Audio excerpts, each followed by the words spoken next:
Welcome to Universally Speaking, ladies and gentlemen. We have a stacked show, so let's get straight into it. We lead tonight's show with some injury news regarding out-of-action superstar Drew McIntyre. McIntyre was injured some time ago by Carl Anderson and Luke Gallows on a house show after McIntyre refused to join forces with the pair.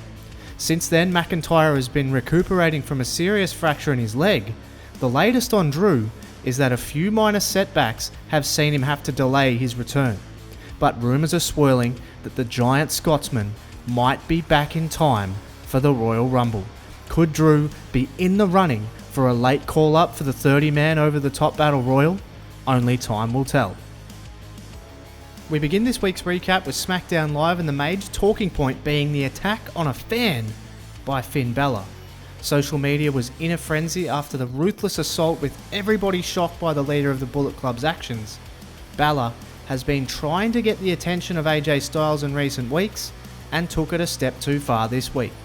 But it does appear that the ploy has worked, as AJ replied on Twitter this week, extending an invitation first of all to the young fan when he recovers to attend a WWE event and meet the Phenomenal One.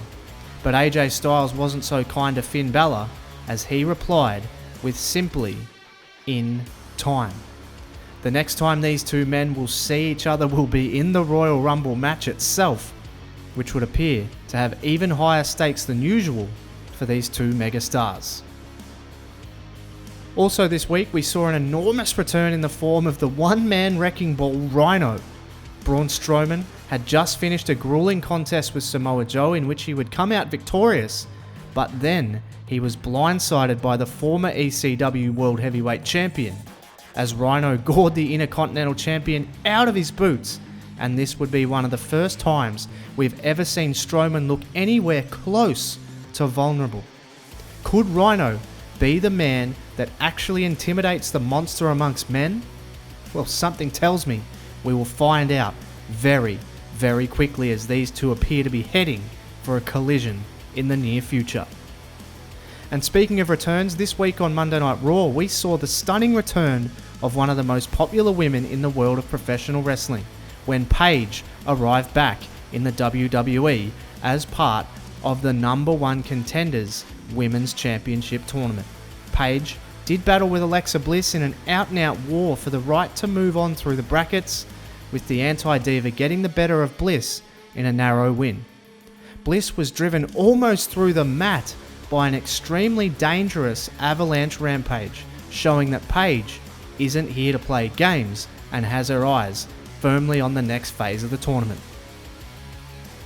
And of course, we couldn't talk about Raw this week without talking about the shocking United States title match that took place between Hideo Itami and Shinsuke Nakamura. Itami lost the title to Nakamura just 2 weeks ago at Judgment Day, but on the first time of asking, was able to recapture the gold.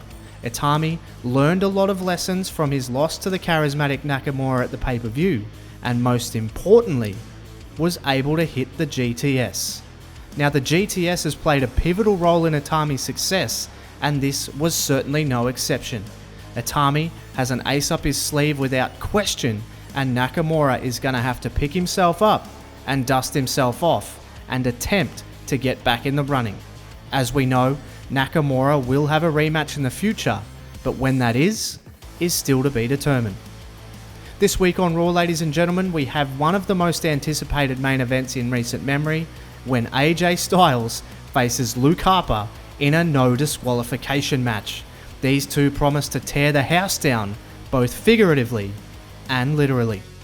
And on SmackDown Live, Bobby Roode makes his first appearance since Judgment Day and the brutal assault from suspended Brock Lesnar, when he enters a 6-man Royal Rumble warm-up battle royal, when Randy Orton, Jinder Mahal, Ty Dillinger, Noam Dar, Akira Tozawa, and the Glorious One will all try and build some momentum heading into the huge pay-per-view. As always, ladies and gentlemen, for Murph's YT13, thank you so much for watching, and I'll catch you on the next one.